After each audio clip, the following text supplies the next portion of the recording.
Olá, meu público maravilhoso. Estamos aqui mais uma vez com a nossa queridíssima Denise Fontes, que veio falar de relações familiares. Gente, esse assunto é magnífico. Olá, Dê. Olá, querida. É um enorme prazer estar aqui de novo, como sempre. Não mais do que o nosso, né, gente? Adoro estar aqui com você. Nós também. Que bom. Então vamos lá. Então, vamos falar de relações familiares, né? Relações familiares, eu acho que tem envolvido tanta coisa. Envolvido tudo, né? Todo tipo de relacionamento, né? Tudo começa em casa, na família, né? Exatamente, exatamente.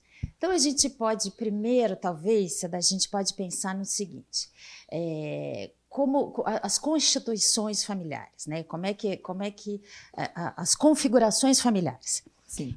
Então, a gente, graças a Deus, vem evoluindo muito a esse respeito com as configurações familiares, porque a gente entende que a gente tem tido uma evolução e a gente tem tido uma multiplicidade de possibilidades de configurações familiares, que são os homoafetivos, que hoje em dia podem adotar, constituir família, que eu acho isso uma coisa incrível. E não necessariamente esses laços familiares eles são determinados pelo consanguíneo, por essa Sim. ligação. Ela pode ser também estabelecida pelo afeto. Né? Principalmente o afeto hoje, né? Exatamente, você pode nomear uma pessoa que você tem muito afeto, muita admiração, como seu pai, como sua mãe, como seu irmão, como sua irmã. Então, não necessariamente pelos laços consanguíneos, mas pelo afeto, respeito e carinho que você tem pelaquela pessoa. Quando a gente está fazendo terapia, a pessoa fala assim, nossa, eu tenho meu pai e minha mãe, mas eu tenho meu tio, que ele é meu pai. Isso. Aquela avó, no meu caso, né? Eu tenho minha avó que ela era minha mãe. Então, isso configura... Sim, estabelece um laço familiar afetivo. Né? Afetivo, exatamente. Que não precisa ter nascido realmente daquela pessoa, mas foi construída essa relação afetiva. Exatamente, né? Exatamente. Isso é muito incrível. E aí, o que acontece? O primeiro relacionamento que a gente tem na vida quando a gente nasce é o relacionamento familiar. Né? E aquilo vai reverberar, aquele laço familiar vai reverberar para o resto da sua vida. Então, o primeiro contato que você tem com qualquer tipo de relacionamento é aí. Né? E aí é que está a grande questão, é que a gente tem uma expectativa irreal de laços familiares. A gente tem uma expectativa de família tradicional brasileira que todos se juntam no Natal para a foto do Natal. Essa é a expectativa. A realidade é outra coisa. Muito, gente. E aí, o que acontece? Aí vão aparecendo os relacionamentos tóxicos dentro de casa, os relacionamentos disfuncionais, as dificuldades, né, de se entender, de crescer, de se desenvolver, então estão dentro de casa, muitas vezes. Né? E aí grande oportunidade, eu entendo que é a grande oportunidade da gente crescer e se desenvolver. Né? É o que faz sentido, talvez, a gente crescer e se desenvolver, começando pelas relações familiares. E aí, assim, eu vou falar, é um assunto muito amplo, mas eu vou falar, assim, de pais, de 3 tipos de pais, para a gente entender mais ou menos, né, como é que são essas disfunções, essas relações. Então, a gente tem, primeiro, um pai extremamente rigoroso, extremamente rígido. Pais, né? Eu falo. Sim. Extremamente rígido, rigoroso, né? Esse pai, normalmente, ele cobra muitas responsabilidades e doa pouco afeto. Isso é uma característica. Né? É aquele controlador, aquele rígido, aquela coisa. Existem aqueles pais que são os permissivos. Os permissivos, ele dão muito afeto e nenhum limite. O pai e mãe. O pai e mãe que a gente fala, né? Então, assim, ele não põe nenhum limite, não tem regra nenhuma e tem excesso de afeto. E tem aquele democrático, né? Que seria meu mundo ideal, que é aquele que dá muita responsabilidade ao filho e dá muito afeto ao filho. Nós vamos chegar lá, calma aí. Nós vamos chegar lá, calma aí. Então, aí dentro desse pacote, aí a gente ainda lidar com mães narcisistas, a gente dá com filhos perversos, a gente dá com distúrbios de personalidade, com psicopatia, a gente dá com um monte de coisa. E aí é que a gente vai entendendo que muitas vezes a gente tem relacionamentos tóxicos dentro da casa da gente. né? É difícil assumir, porque a gente tem aquela expectativa. Mas Vai melhorar, vai melhorar. Não, isso é só uma fase. Isso, exatamente. Né? E aí a gente fica com essa expectativa de que as coisas vão melhorar e as coisas só pioram. E a gente tem essa configuração de relacionamento tóxico dentro de casa. O que é um relacionamento tóxico? É quando um desperta o pior do outro. É quando um é o lado B da gente. É quando um desperta o lado B do outro. Você não necessariamente é uma pessoa ruim, má, com uma personalidade difícil, não, mas aquela pessoa te desperta o pior. Interessante, né, gente? E aí você gosta daquela pessoa, né? Seja ela seu pai, sua mãe, seu irmão, seja o que for, você gosta daquela, você ama aquela pessoa, mas ela te desperta o pior de você. E aí, Denise, o que a gente faz? E aí, qual o remédio, gente? E aí, Denise, qual o remédio? Não existe remédio, existe autoconhecimento. Entenderam, né, gente? Existe a busca do autoconhecimento, da gente entender essa dinâmica familiar. O porquê dessa diferença. Exatamente. O porquê essa diferença, existe essa busca pelo autoconhecimento, para você entender como é que funciona essa dinâmica e o que você pode fazer por ela e pelaquela pessoa e por você. Sim.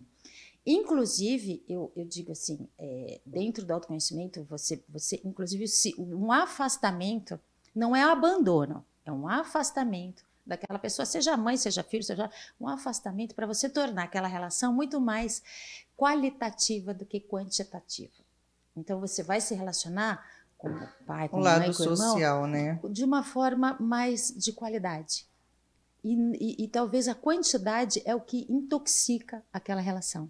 Então, você não está abandonando, você está pondo um limite naquela relação. Então, você está pondo um limite, você está se protegendo. Isso é um ato de amor. Sim. Isso é um ato de amor de auto-amor. Sim. E de amor com aquela pessoa. Sim.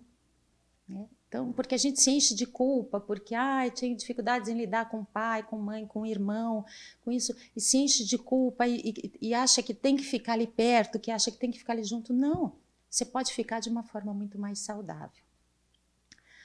Uma outra situação também é colocar, a gente entende inversões de papéis, a gente vê muito isso, né, as inversões de papéis, né? Filho fazendo papel de pai, filha fazendo papel de mãe, mãe fazendo papel de filha, a gente vê essa inversão nas famílias muito, muito, né? Está comum agora, né? Virou assim, com essa pandemia, ou antes mesmo, meio que agora ficou meio...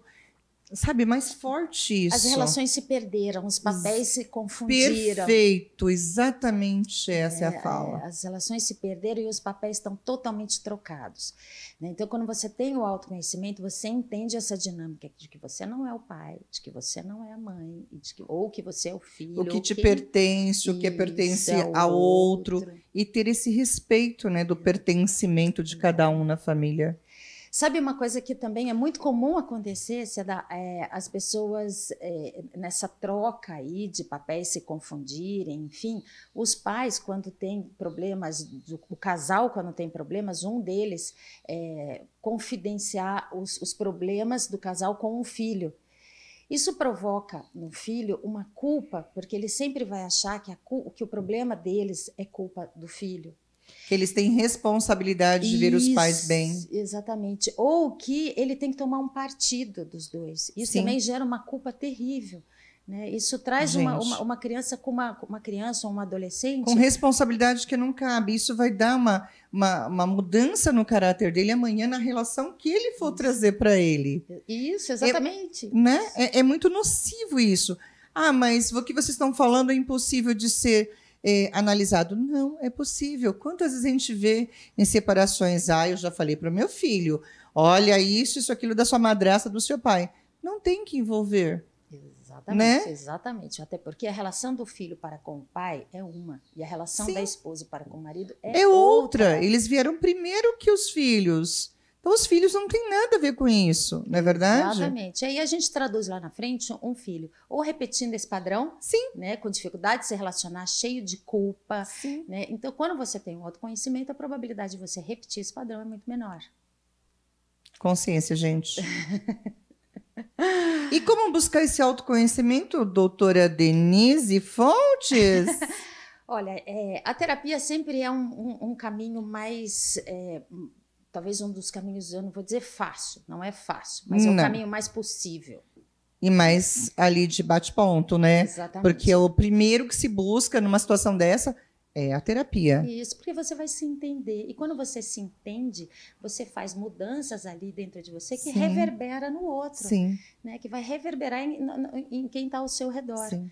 Né? E aí, assim, você consegue colocar os papéis, cada um tomar o seu papel, você consegue colocar um limite, você consegue transformar essa relação em qualitativa. E eu acho também, assim, a dica, né? O fica a dica, eu acho. Por favor, qual é a dica que você dá sobre tudo isso? Então, eu acho que mais importante do que a gente querer fazer as escolhas para os filhos, do que a gente querer trazer a felicidade para os filhos, é a gente ensinar eles a passar por dificuldades. Porque a felicidade vem depois, aí o caminho eles sabem, o caminho eles vão descobrir. Mas, Denise, se a gente não passar pelas dificuldades, como saber o sabor da felicidade? Exatamente. Por isso que a felicidade está lá na frente. Nossa! Foi longe. Essa reflexão foi longe, mas é verdade. Porque se a gente ensinar eles a passar as dificuldades, a passar, né, com equilíbrio, com resiliência, com paciência, com razão, a felicidade é só consequência. Aí tá no caminho, aí eles acham sozinhos, a gente não precisa de nada. Como prova de final de ano, né? Tudo aquilo que você aprendeu no ano, é assim a vida. Exatamente.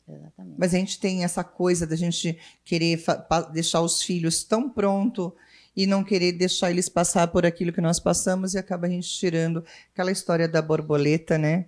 Que você quer tanto ajudar a borboleta a sair do casulo e você acaba aleijando a borboleta. Exatamente. É mais ou menos isso. Você traduz isso. Ali depois com adultos e filhos inseguros, com problema de autoestima, sim. problema de se relacionar. Sim. Né? Então, essa superproteção também é tóxica. Você sabe que eu tenho visto muitas pessoas assim, o pai bateu na mãe. E o filho nunca gostou de ter visto o pai batendo na mãe. Mas, naturalmente, você vê alguns, hoje, casais jovens, que eles estão batendo nas mulheres. Mas eu não queria isso, eu detestava isso do meu pai. Mas ele acabou tendo, né, essa coisa, essa ligação tão forte que aquilo que ele detestava, ele acabou copiando. E a referência, né? A referência de se relacionar. Ele cresceu nessa referência. Sim. De que, para se impor, você se impõe à força. Sim. Né? Para ser ouvido, tem que ser a força. Sim. Né? Então, aí a referência que ele tem, provavelmente, ele vai achar que apanhar ou ela é uma coisa natural, ou que bater é uma coisa natural. Perfeito, nossa doutora Denise Fontes. Amiga, deixa aí um conselho para os nossos telespectadores, seus contatos, que ela volta, gente. Ela volta logo, logo com outro papo maravilhoso. Volta sim.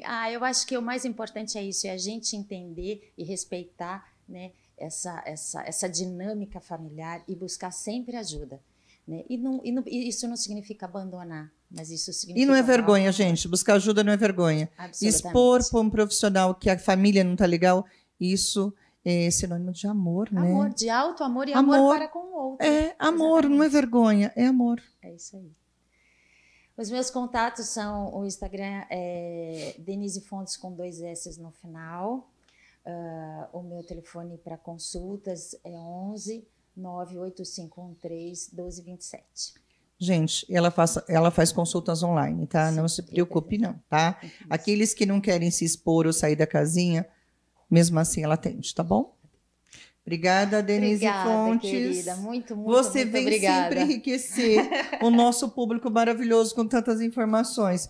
Gente, olha, faça pergunta para ela, para próximas entrevistas, que ela vai responder com muito carinho, tá bom? Com toda certeza. Então, obrigada aqui a todos vocês, com mais uma entrevista maravilhosa do programa Cida Maria Fica a Dica, e voltamos já já.